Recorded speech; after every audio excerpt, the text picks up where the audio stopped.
Good afternoon. I'm Dr. Neptune, and I'm recording this in late September of 2020, and been thinking about time lately. When are you going to watch this? Whenever it is, it's in the future, in my future. I'll post this video today. You might watch it tonight or next week or next year. But how long will this exist? I mean, since recording technology has existed over 100 years by now, nothing is in the past. Everything is always present. How long will YouTube be around? Will this video be archived somehow in some format? Will some future scholar, 100 or 500 years from now, search for whatever and this comes up?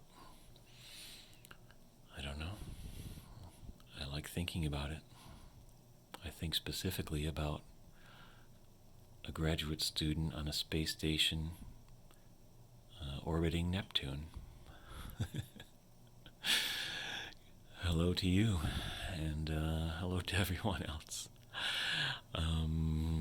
This enigmatic box before us is a deluxe version of an album by Depeche Mode, and I'm using it as kind of a teaser because I'm not going to show what's in it right now.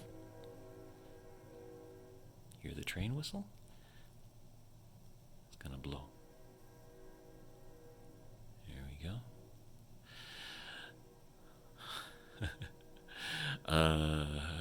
As the mystery train rolls by, I'm going to again show what's in this box later. But today I'm going to talk about Depeche Mode, and this is their third album called Some Great Reward. 1984 is the date on that. That's the oldest Depeche Mode item that I have. Their first two albums, the first one was Speak and Spell, and the second one was A Broken Frame. This is their third with their breakthrough single, People Are People, here. That's a song about tolerance, both on an individual as well as a global scale. And I'm kind of surprised thinking about this that I don't hear this song that often anymore. Maybe I'm just not in the right places, but this has been a year of, protests and striving for justice for everyone, and People Are People is the perfect soundtrack for that, I think. But anyway, Depeche Mode has been in the top ranks of my favorite groups ever since I first heard them. And I'm gonna I start with this. Sorry. And this is hard to do sometimes. The closer attachment I have to these groups or artists, the harder it is to articulate what it is. But I'll do my best here. This CD is Catching Up with Depeche Mode. It's a compilation from the first three albums. And on their first album, they had this single, Just Can't Get Enough, which everyone knows. And then I believe this is arranged chronologically up to the moment, or to the year that this compilation came out. This was my first Depeche Mode album, although not this specific item. I had the vinyl LP. And when it came out in 85, I was just, I guess, starting to really want to hear different kinds of music than what was played on 97 Rock in Buffalo.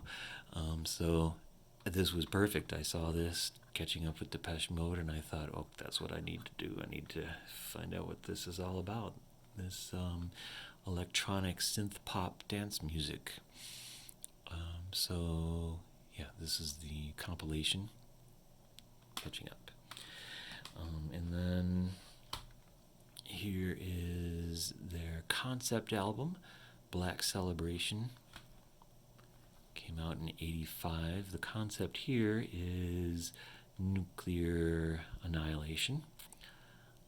A lot of groups around this time had these themes. You think of earlier Nina's 99 Luftballons, and then just a year before this was Frankie Goes to Hollywood's Two Tribes, Heaven 17. A lot of other, especially English groups, were worried that the superpowers were going to end up blowing up the world. So as grim as that sounds, and as admittedly grim as some of these songs are, they're still not depressing to hear.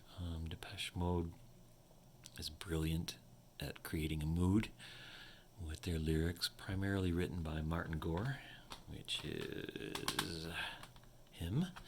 After the first album, Vince Clarke, who had written or co-written a lot of those early songs, these first three actually are from that first album. So Vince Clarke was in the group for that period, and then he left. So starting from the second album on, Martin Gore became the principal songwriter of the group. Dave Gahan here, the singer. And then here's Andrew Fletcher and Alan Wilder to complete the group. I think of Depeche Mode in this way. It's very similar to The Who, where almost all of The Who's music was written, or the songs, the lyrics, that is, were written by Pete Townsend and sung by Roger Daltrey. So here, a similar thing holds true for these two guys, although Martin Gore does sing his share of songs. But he's got the lion's share of the songwriting right up to the present day. And I like what I heard about The Who one time, I forget where, but that The Who was the world's greatest cover band because all their songs were covers of Pete Townsend songs. And I think the same could be said of Depeche Mode and Martin Gore. So, yeah, these songs are mainly, about survival in a bleak era, pre or post-nuclear. And then here, this one is 87. Another huge leap forward in their popularity. Music for the Masses. Brilliant title. Because they were just getting more and more and more popular as time went on. So, Music for the Masses includes some of my favorite Depeche Mode songs. Never Let Me Down Again, Behind the Wheel, Strange Love, Pleasure, Little Treasure. And here's a CD single from of one of those songs, Behind the Wheel. And brilliantly, they mix in the old song, Route 66, Get Your Kicks on Route 66, along with that, in a number of different mixes here. It's one of my favorite Depeche Mode moments, of many. And then here is Depeche Mode 101. This is a soundtrack to a concert film of the same name. So after Music for the Masses, Depeche Mode went on tour. The 101 has a couple of meanings. One is that it's like an English 101, like the name of a course. Here's a primer, another way of catching up with Depeche Mode. It's their best songs, past and present, at this moment. Also, 101, the concert that's filmed here is at the Rose Bowl in Pasadena, which was their 101st stop on their world tour for Music for the Masses. So there it is, the Rose Bowl.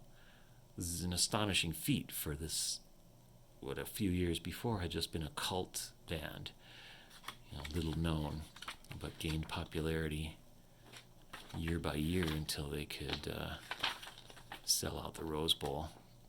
And that's a great film, really fun, amazing performances all the way through. The film was directed by D.A. Pennebaker, who's an acclaimed documentary filmmaker going back to the 60s. He directed Bob Dylan's great film, Don't Look Back, about his English tour in, I think, '66. He also directed the famous Monterey Pop film of that festival, and also did some political documentaries too. He did one very early on, about John F. Kennedy running for president, and then in the '90s, a famous documentary of Penny Baker's was The War Room, about Bill Clinton's successful campaign for the presidency.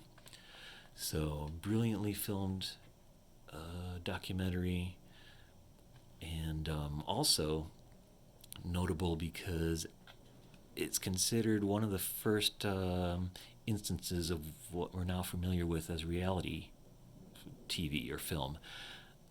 They had a contest somehow of being a film with Depeche Mode, and so a bunch of young fans, somehow, I don't know what the mechanism was, but they managed to get on to win the contest.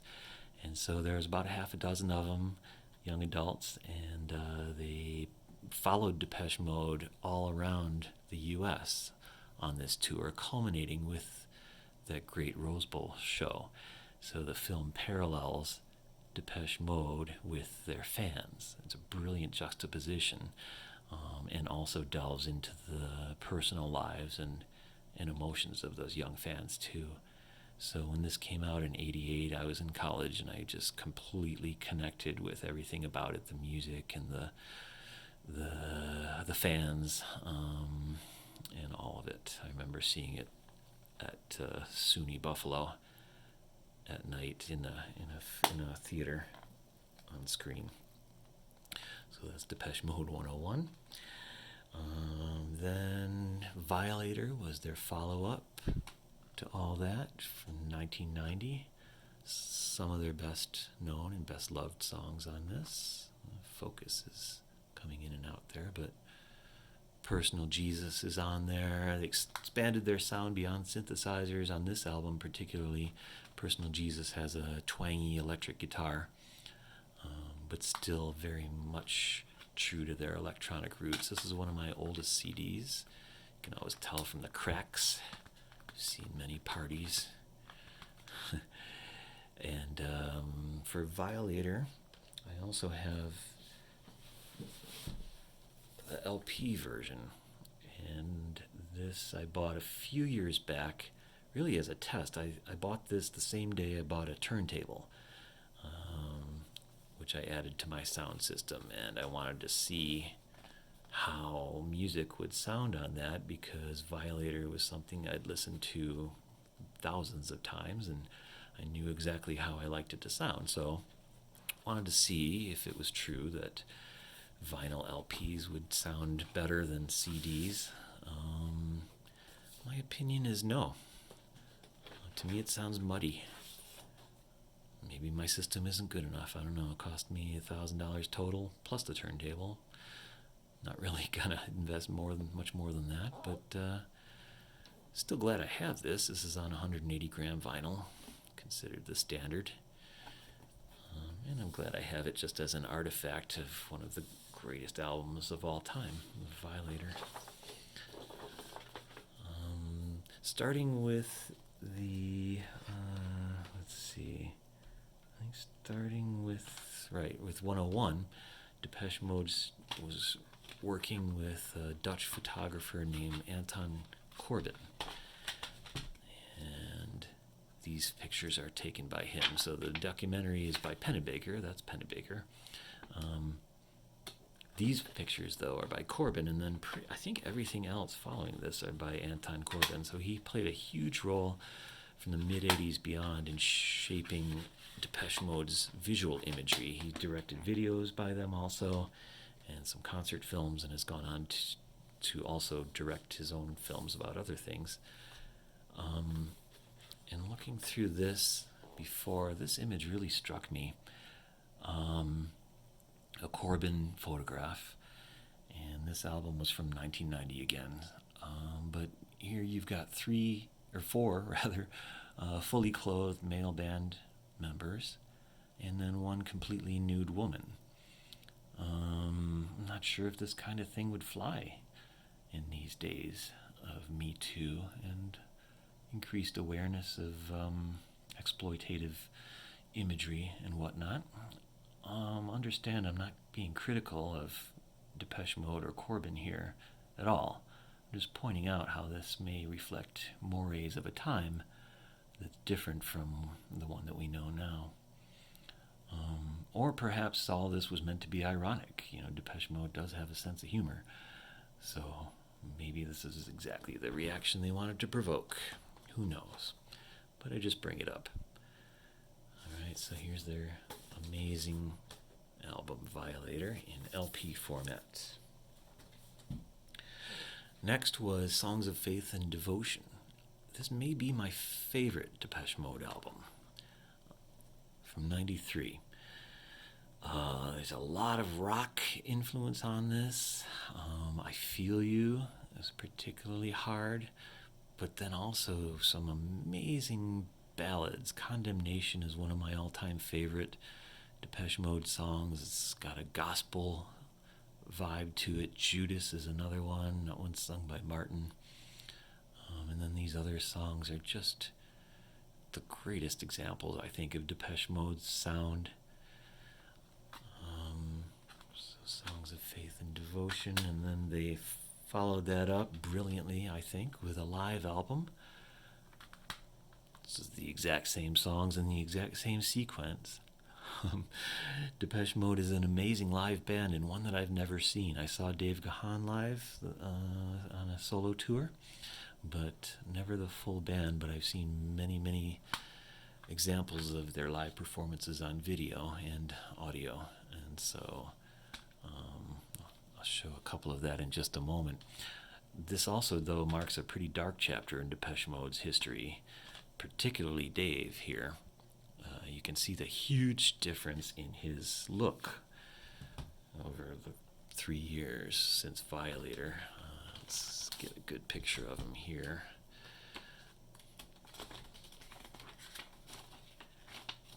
Small pictures. But that's Dave on the right. Focus is not good. So Dave went from the sort of clean-cut look you see there to the much more grunge-inspired look here. The long hair, the goatee, the tattoos and whatnot.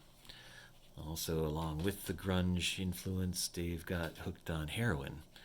All the band members, I think, had substance abuse issues with alcohol or drugs, but Dave seems to have been hit the hardest. After this tour, he OD'd more than once and attempted suicide also as a cry for help, he says. So, I don't know, maybe, I hate to think of it like this, but maybe the darkest moments of people's lives produce some of the richest art. So, this being my favorite album clearly came out of a really tough time for more than one of the guys in the group. Thankfully, by now, by all accounts, I think everyone's okay. I don't know if they're all sober totally, but they're certainly better than they were in the 90s. And then here is a great concert film of that of the tour from the Songs of Faith and Devotion. So you see here, directed by Anton Corbin, and this includes songs from that release as well as a couple of the older ones. Really love this performance. Depeche Mode has been at the forefront of technology, not just musically with their synthesizers, but with their shows. Use of video screens and other technology, lighting technology, to make their shows really spectacular. So you get a good sense of that in some of these videos. Okay, and then I think after, or in the process of cleaning up, so this is 97, they went from 4 people to 3. Alan Wilder, who played mostly drums and synthesizers, he left the group. And they came back as a trio with Ultra. Great album, no diminishing in quality at all.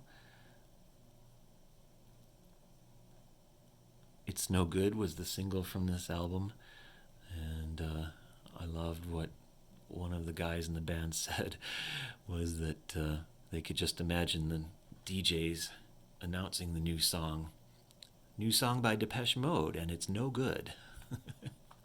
But it's actually a great song. So there's Ultra. And then here after Ultra, Depeche Mode has many collections. So in addition to the Catching Up one that I showed earlier, here's one that came out in '98. It's a double CD, including everything that had come out to that point.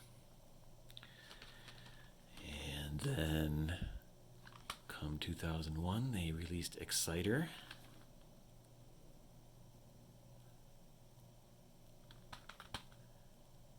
No diminishing quality with Depeche Mode, except for their last album, which I'll talk about in one moment.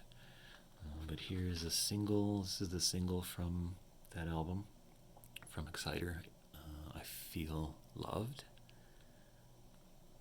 You see here, enhanced ROM sections would have been cutting edge technology for almost 20 years ago. Put this disc in your computer, and you get some of these video extras. All right, their next album release from '05, Playing the Angel. So a lot of Martin Gore's characteristic themes are spirituality, lust, sin, guilt, love, of course. But Playing the Angel particularly explicit about that. Here's a song called John the Revelator, a biblical reference there.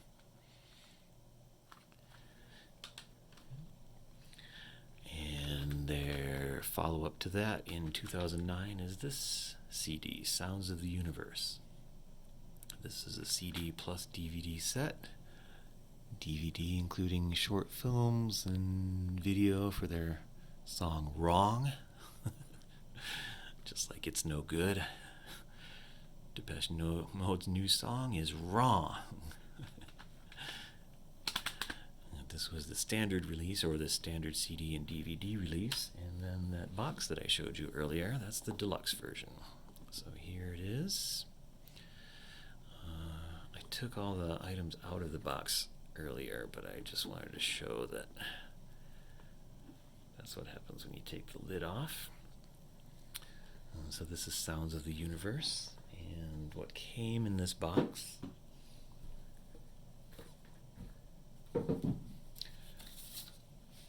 is listed on this cardboard a piece that I kept. It's just part of the packaging, but I kind of liked it. So that shows you what's in there. And here comes with this certificate of authenticity. It's numbered 72919. I don't know how limited this edition was, but for what it's worth, I've got that one. This kind of thing reminds me of when you watch the Office TV show. Michael has got a framed thing right behind him in his office when he talks, and it says, "You're the proud owner of a watch," and it's an off-brand watch, and he even signed the thing and framed it. That's why I don't frame this. Okay, so what came in this? We'll start with these things.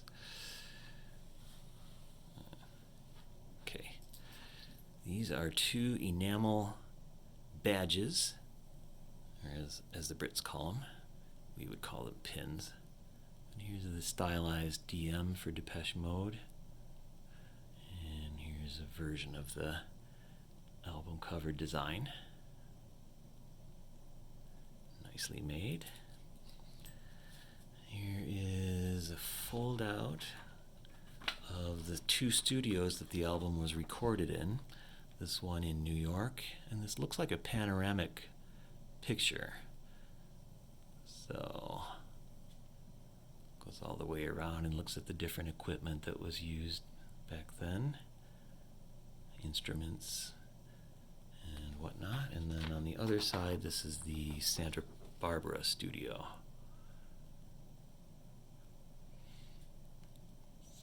see all the computer equipment of the time, state of the art, of course. All these different keyboards and synthesizers, equalizers, drum machines, and so forth.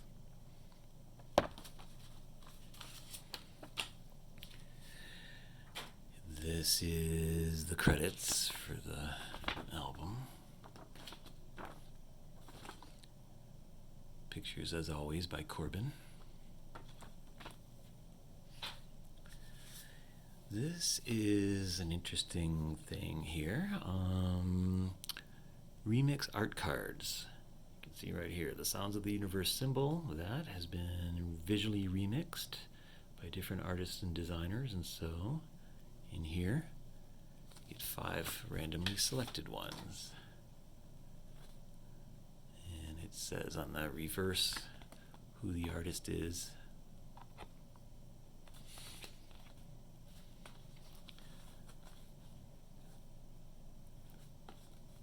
This one's on linen. Thought that was interesting.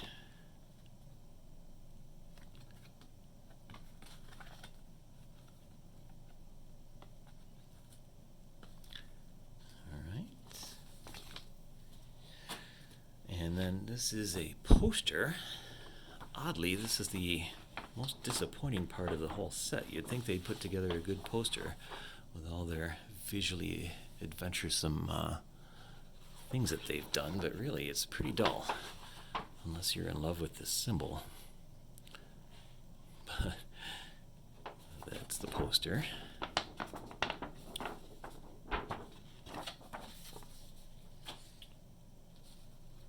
Okay, and then there's the 4 discs that came with this, and to explain what's in there, I kept this other part of the packaging.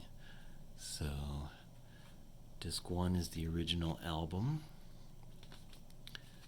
and the label is pretty plain on each one, just the color. So disc 1, the original album. Disc 2 is bonus tracks and remixes. Disc 3 are demos, going back a ways. Little 15, the first one there, that goes all the way back to Black Celebration. So demos, I think, all done by Martin Gore. And then this is a DVD, the making of films and different videos. Pretty comprehensive documentation of that era on those. And then there's this book. This is one of 2 hardcover books that came in the set. Making the Universe book, and these are photographs taken by the producer and engineer and technicians as the band was making the album. So pretty intimate, up-close view of the process and the equipment and the studios.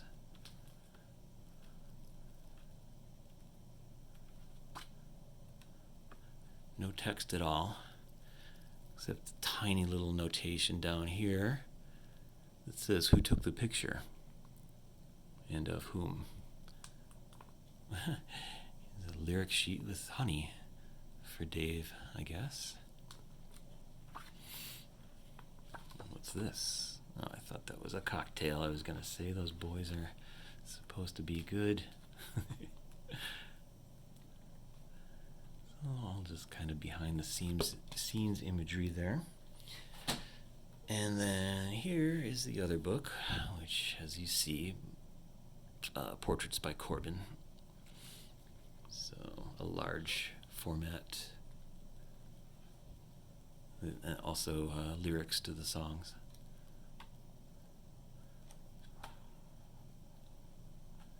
Picture after picture of these guys. Looking through this earlier today in preparation for this video, it struck me how similar these things are to the K-pop things that I've been recently collecting. The photo books included in every release are exactly like this, page after page of imagery with no text. I mean, here, The text is just the the lyrics, but otherwise pretty identical. I guess this is what all fans want, and that's what they get, and I love it. Corbin has directed films also. As I said, he directed that concert I showed you, but also other films. He directed a biopic of Ian Curtis from Joy Division called Closer, I think it was called, and has done other work as well. Let's see, where are we here? I think the next... I totally missed the chronology of this, so I should have shown this after the Exciter album in '01. But this is a DVD, so when DVDs replaced videotapes, I got this so I could watch it instead of the Songs of Faith and Devotion concert. So another great production visually. There's, I think, a 5.1 surround sound mix on this, too. And documentaries. Plenty of stuff for the fan. And then they followed all that up in 2013 with this album called Delta Machine. I think Angel was the single from this one.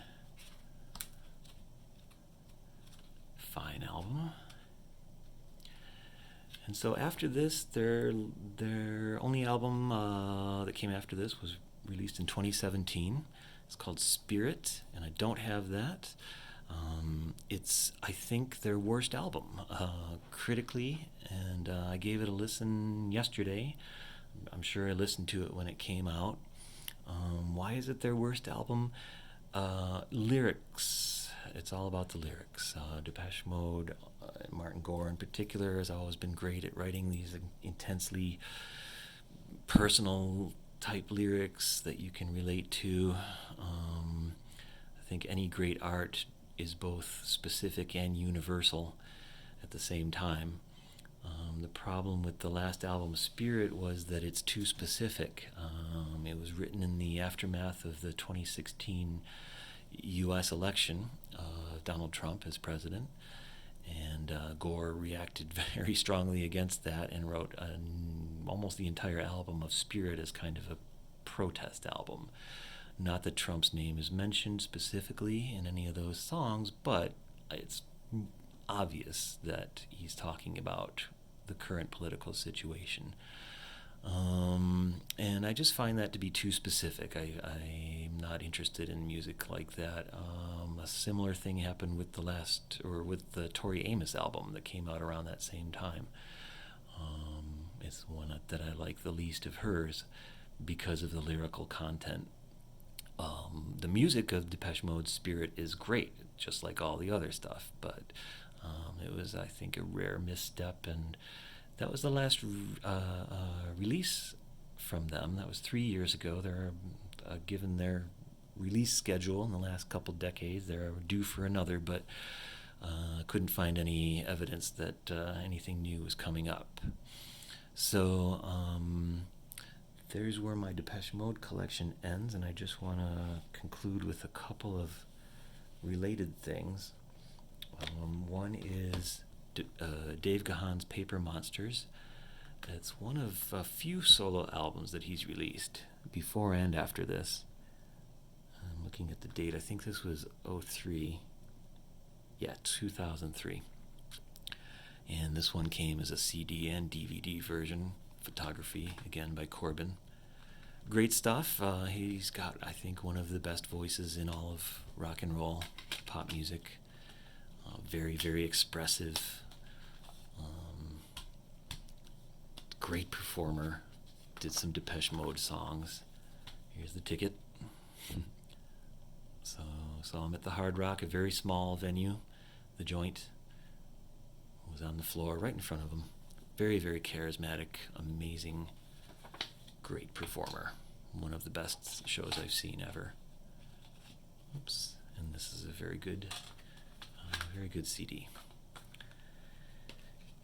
And then here, what I have is a collection by Erasure.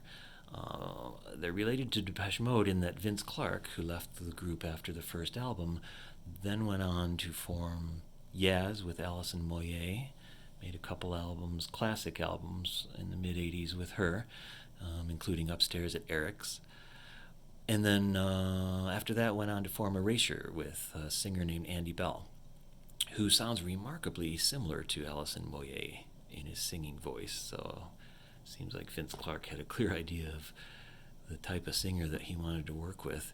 And what this is these are 4 box sets chronologically of all of Erasure's single releases, 12-inch singles to that point. And this is fantastic music, and I absolutely love all of it. However, this is a box set. I consider the whole thing as a set. So it's a box set that's very disappointing to me because of the incredibly drab design. I mean, look at this. This is gray. I mean, most box sets like this of singles have the original artwork, but I guess they were going for almost a machine-like uniformity in these things, and I think it really diminishes from what could have been. I mean, they made the inside parts a different color, one blue, one yellow, and so forth, but to me that's not really enough.